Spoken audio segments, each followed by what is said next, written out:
Mach 15, that's the number currently appearing on every Pentagon radar screen.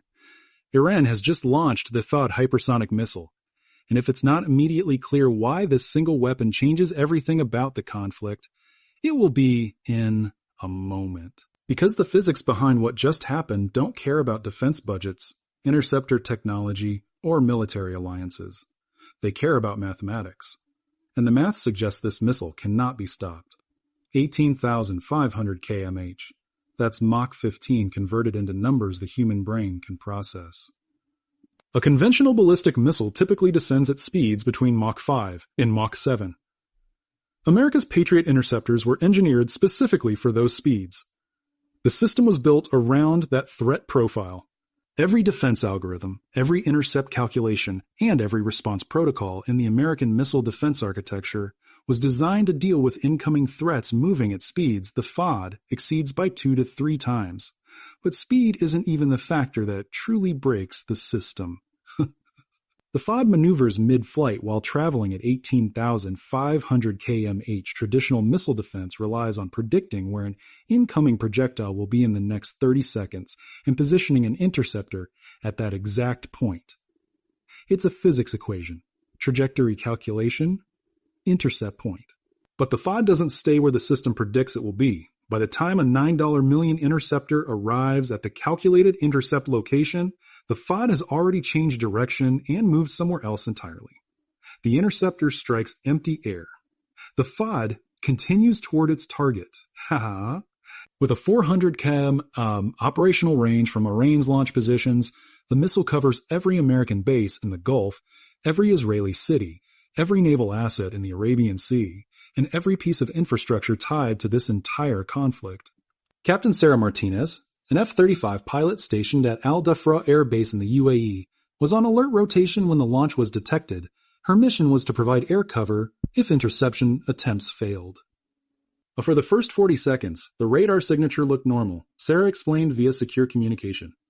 Then, it just split.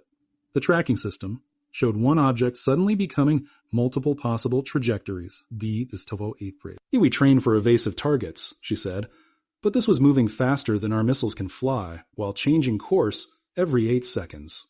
Sarah's F-35 carries AIM 120 air-to-air missiles with a maximum speed of Mach 4. The FOD she was expected to help intercept was traveling at Mach 15 while maneuvering unpredictably. I watched the intercept window close in real time, she said. By the time THOD fired, the missile had already adjusted its path twice. The interceptor missed by 12,800 meters. At those speeds, missing by a single kilometer means you were never even close. Sarah is one of 4,700 American personnel stationed at Al Dhafra, VO. The base is now within confirmed FOD range, and currently there is no deployed system that can reliably stop it. Now consider the broader strategic picture that makes this launch significant beyond the raw technical specifications. Iran's campaign unfolded in 3 phases. Phase 1. Deplete American interceptor stockpiles using inexpensive weapons. Mission accomplished. Drones costing around $20,000 forced the United States to launch Patriot missiles priced at roughly $3.08 million each, gradually pushing interceptor stockpiles below operational effectiveness. Phase 2. Destroy radar and early warning systems that provide targeting data for interceptors. Mission accomplished. Roughly 25-30% of American early warning infrastructure in the region has been eliminated. The Vade radar site in Jordan has been destroyed. Half of all Patriot batteries in the region have been taken out. Phase 3. Once American defenses are blind, depleted, and degraded, deploy weapons that could not have been stopped even if the defenses were operating at full capacity. That phase is happening now. Israel's Iron Dome is currently operating at roughly 50% effectiveness. American ground-based systems in the Gulf are approaching zero effectiveness. Radar networks that would normally guide interceptors toward incoming threats are offline or destroyed. And into that gap, into the exact window Iran spent weeks systematically creating, the FOD is now flying. When conventional missile threats became unbearable, Israeli military leadership moved into reinforced concrete bunkers buried roughly 100 feet underground. Iran has already stated that those bunkers are now targets. Hypersonic warheads do not stop at 100 feet of concrete. The engineering mathematics behind bunker penetration at Mach 15 are brutal. Kinetic energy equals 1/2 mass times velocity squared. When velocity triples, kinetic energy increases ninefold. A missile like the Fattah strikes with a level of force conventional warheads simply cannot match because of its speed. Concrete structures rated to withstand 2,000 psi conventional blasts were never designed to handle hypersonic impact forces. The shock wave alone, transmitted through solid rock before the warhead even detonates, can compromise structural integrity 3 levels deep. Dr. Yossi Berman spent 18 years designing Israel's fortified command bunkers. He holds a PhD in structural engineering from Technion and served as the lead consultant on 3 major underground defense facilities. We engineered these bunkers against every threat profile Israel faced, Yossi explained from an undisclosed location. Now, conventional bombs, bunker-busting munitions, even tactical nuclear near-miss scenarios, but hypersonic impact changes the equation entirely. The calculations used in bunker design assumed a maximum terminal velocity of Mach 2 to 3. Yossi ran the numbers again after the first FOD strike was confirmed. Mach 15 impact velocity. A 200 kg warhead. Reinforced concrete rated for conventional penetrators. He said flatly. But not might fail, will fail. The people inside these bunkers are now relying on engineering specifications that never accounted for a weapon like this existing. March 3rd. Strike on an Israeli command center. 7 senior officers killed. Bunker depth. 30 meters. Concrete reinforcement. Military grade. The Fattah penetrated. It detonated inside the structure. The result was catastrophic casualties. Yossi's assessment was blunt. Every bunker in Israel is now vulnerable. We need an entirely new design paradigm, and we don't have time to build it. Here's where reality diverged from the political narrative so dramatically that it exposed the information war entirely. Iran's president issued a statement. Trump heard it, interpreted it differently, claimed it was an apology, and declared victory. At a White House press briefing, the message was clear. Conflict is winding down. Within 4 hours of that statement, while Trump was still telling the world that Iran had capitulated, Iran launched a package of Fattah hypersonic missiles and struck Gulf targets. The message was unmistakable. No apology issued, no ceasefire agreed, no de-escalation coming. This is the gap between the information war and the actual war. And understanding that gap is critical because a significant portion of what Americans are being told is built around managing domestic opinion rather than representing battlefield reality. We are told that American casualties at targeted installations number in the single digits. What we know, direct missile strikes on fully operational military bases do not produce single-digit casualties when thousands of personnel are present. Physics doesn't allow it. We are told Iran's missile capability is being degraded. What we know, Iran has just deployed hypersonic weapons it had specifically reserved for this phase of the conflict, indicating the campaign is proceeding on Iran's timeline, not being disrupted by countermeasures. We are told Israel destroyed 60% of Iran's missile infrastructure. What we know, Iran's missile systems are underground, hidden inside hardened tunnel networks that satellites cannot fully map. If 60% had truly been destroyed, the inbound missile rate would have decreased. Instead, it escalated to hypersonic. Italy, France, and the United Kingdom are now deploying warships towards Cyprus and the eastern Mediterranean. European NATO members who watched from the sidelines while the region's energy system collapsed are now sending naval assets toward the conflict zone. And the situation they are deploying into is already unstable. Russia cut gas supplies. Qatar suspended LNG exports because infrastructure is under attack. Europe is heading toward its first major energy crisis of the post-war era without Russian oil or Gulf gas. Yet rather than pursue de-escalation, European governments are sending warships into the conflict that is causing their energy crisis. Iran's response was immediate. Anyone entering this conflict will be treated as a combatant. European naval assets are now potential targets. What began as a regional confrontation has just acquired a European military dimension. Ahmed al-Mansouri manages energy logistics for the Abu Dhabi National Oil Company. 22 years in the industry, responsible for coordinating exports worth roughly $180 billion annually. We track three numbers obsessively, Ahmed explained. Production capacity, storage capacity, shipping availability. Right now, all three are collapsing simultaneously. Oil was at $95 when the FOD launched. Trajectory models run by Ahmed's team place it at $120 within weeks. $150 is now being discussed as a base case, not an extreme scenario. $150 oil doesn't just mean expensive gasoline, Ahmed said. It means Samsung's production costs spike in South Korea. Electronics get more expensive. Every manufactured good that moves through fuel-dependent logistics gets repriced. The inflation wave reaches household budgets with a 60 to 90-day delay. Ahmed received a call from Beijing on Thursday. A Chinese state oil company was asking about yuan-denominated contracts, alternative payment systems, infrastructure investment without American military requirements attached.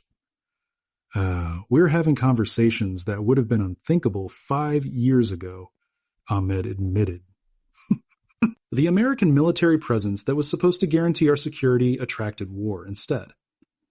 Behind public statements and diplomatic language, every Gulf government is now having the same private conversation. How do we ask America to leave without it looking like we're asking America to leave? The Iranian president's statement, whatever Trump claimed it meant, contained a real message directed at Gulf leadership. Stop allowing American forces to use your territory to attack us, and we stop attacking you. That message landed. Gulf states heard it, and right now Saudi Arabia, the UAE, Qatar, and Kuwait are reviewing whether force majeure clauses in existing contracts can be invoked and whether future American investment commitments should be scaled back or redirected entirely. Gulf sovereign wealth funds collectively represent between $2 and $4 trillion in U.S. assets. The investment pipeline Trump announced during his May 2025 Gulf tour, deals he presented as proof of American dominance, is now under formal internal review. 40 years of security arrangements have just failed their most important test, and the hypersonic missiles currently in the air are the most compelling argument anyone has ever made for a different arrangement. 57 Islamic nations, a combined population approaching 2 billion. Combined military budgets totaling hundreds of billions of dollars. Combined oil and gas reserves representing a significant portion of what the global economy runs on. And not one of them is standing militarily alongside Iran right now. Iran is fighting the United States and Israel simultaneously, two of the most militarily sophisticated nations in the world, backed by a Western alliance supported by the NATO industrial base, American weapons manufacturing, and Israeli intelligence infrastructure, entirely alone. And it's winning. That fact, more than any missile strike, more than any oil price movement, more than any political development, is the thing reshaping the next 50 years of global history. What Iran is demonstrating, alone under sanctions with a fraction of America's defense budget, is that the military supremacy the United States built over the last century is no longer an unchallengeable reality. It used to be assumed. Every country in the global south is watching and doing the math.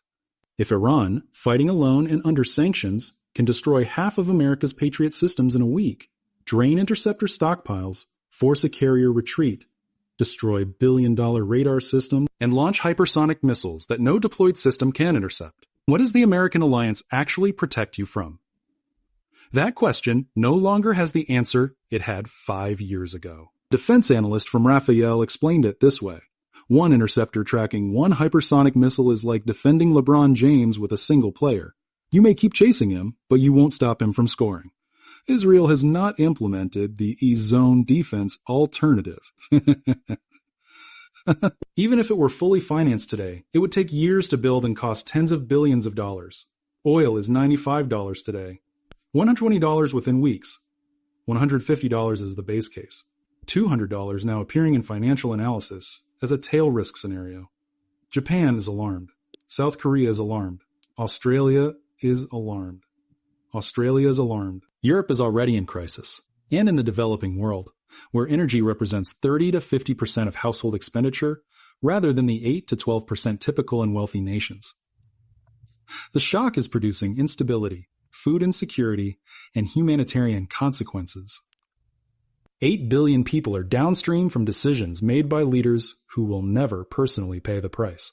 War launched for political interests is now sending hypersonic missiles over Gulf cities while sending oil shock waves into the grocery budgets of families in Pakistan, Nigeria, Bangladesh, and Indonesia. Families who had absolutely nothing to do with the conflict.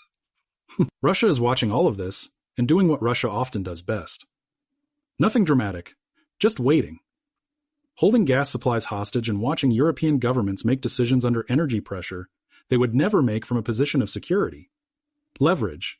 The leverage Russia couldn't achieve militarily against NATO is now being handed to it, voluntarily by European governments under energy duress. Here's where this ultimately ends. Not with a military victory, because none exists on the current trajectory. Not with a diplomatic breakthrough, because Iran's decentralized command structure means no single conversation can shut down 31 active command centers. It ends when the economic pain becomes politically unbearable in Washington. 90% domestic opposition translates into electoral consequences, severe enough to change the calculation. When Gulf states finally say publicly what they are currently saying privately, America needs to go. That moment is closer than it has ever been. The FOD is in the air right now. Somewhere over the Gulf, traveling at Mach 15, maneuvering unpredictably, unstoppable, Captain Sarah Martinez is still on alert rotation at Al Dhafra, watching radar screens that can detect the missile but cannot intercept it. It's her fourth consecutive 18-hour shift. No relief rotation has been scheduled. The base is within confirmed FOD range. She asked her commanding officer a direct question. So if one is launched at us, what's the intercept protocol? The answer? Evasive dispersal. There is no intercept. Dr. Bitar. Yossi Berman is reviewing structural calculations for bunkers that will not survive the next strike. Every senior Israeli officer currently underground is betting their life on engineering specifications that never accounted for a weapon like this. Yossi knows the math. The concrete will fail. He's attempting to design retrofit solutions, but there is no time to implement them before the next barrage. Ahmed Al-Mansuri is watching oil climb toward $120. The phone calls from Beijing are increasing. UN-denominated contracts, Chinese infrastructure investment, alternative arrangements that do not depend on American security guarantees. We're not choosing sides, Ahmed said. We're choosing survival, and right now the American presence looks less like protection and more like a target painted on our infrastructure. In Washington, the people who launched this war are now explaining to the American public that the 4-week operation they promised has turned into an indefinite conflict. No exit strategy, no victory condition, and a financial cost that is landing on everyone. They do not have a good answer. Because the FOD didn't just break missile defense systems, it broke assumptions. Assumptions about American military invincibility. Assumptions about Gulf financial dependence. Assumptions about whether technological superiority matters when the adversary changes the math. 18,500 km, 500 kmh. Maneuvering mid-flight, unstoppable by any deployed defense. 57 Muslim nations stood on the sidelines and watched Iran fight alone. Iran didn't need them. That's the sentence that changes everything.